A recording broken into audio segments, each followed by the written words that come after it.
দাবি হলো বাংলাদেশ কলেজে ফিজিওথেরাপি কলেজ চাই। আর আমাদের প্রত্যেকটা সরকারি হসপিটালে প্রথম শ্রেণীর যে গ্রেডে চাকরি আছে, সরকারি চাকরি, এগুলো আমাদের দাবি। আর আমরা এখানে আজকে আসছি, আমাদের সমস্ত বাংলাদেশে যতগুলো ফিজিওথেরাপি কলেজ আছে সমস্ত ফিজিওথেরাপি কলেজের স্টুডেন্টরা নিয়ে আমরা সম্মিলিত হয়েছি। আমাদের দাবি না পূরণ হওয়া পর্যন্ত আমরা নর্মালি এখান থেকে মানে আমাদের যে আন্দোলনটা আমরা এখান থেকে স্থগিত করব। আমরা শান্তিপূর্ণ আন্দোলন করতেছি, আমরা আমাদের আন্দোলন অব্যাহত করব, চালিয়ে যাব।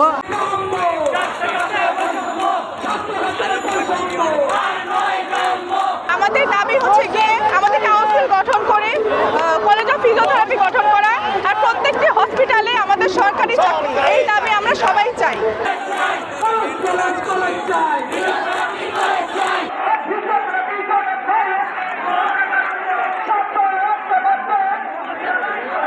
আমরা ফিজিওথেরাপি জব চাই, কারণ ফিজিওথেরাপি হচ্ছে একটা অংশ যেটা হচ্ছে পুনর্বাসন করে, যা একটা রোগীর অ্যাসেসমেন্ট করা থেকে ডায়াগনোসিস করা থেকে আমাদের অধিকার, আমরা স্বতন্ত্র চিকিৎসা করি। এখানে কেন আমাদের বৈষম্য থাকবে? আমাদের কেন সরকারি চাকরি থাকবে না? আমাদের কলেজে বরাদ্দ ছিল 2009 সালে, 5/11 উপরে 2009 সালে, এটা কেন অন্যখানে বরাদ্দ হবে? আমাদের বাজেট সহ ছিল, এটা কই গেল? ওদের কাছে আমার প্রশ্ন।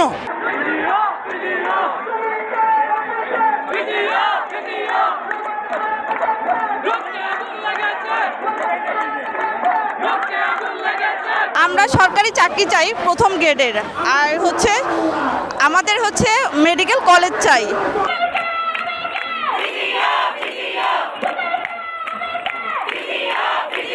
আমাদের ফিজিওথেরাপি কলেজের জন্য 50 বছর আগে, আজ থেকে 50 বছর আগে জায়গা বরাদ্দ হয়েছে, কিন্তু সেই জায়গাটা বস্তি দিয়ে ভরাট করে রাখা হয়েছে। এখন আমরা আমাদের ফিজিওথেরাপি কলেজ চাই।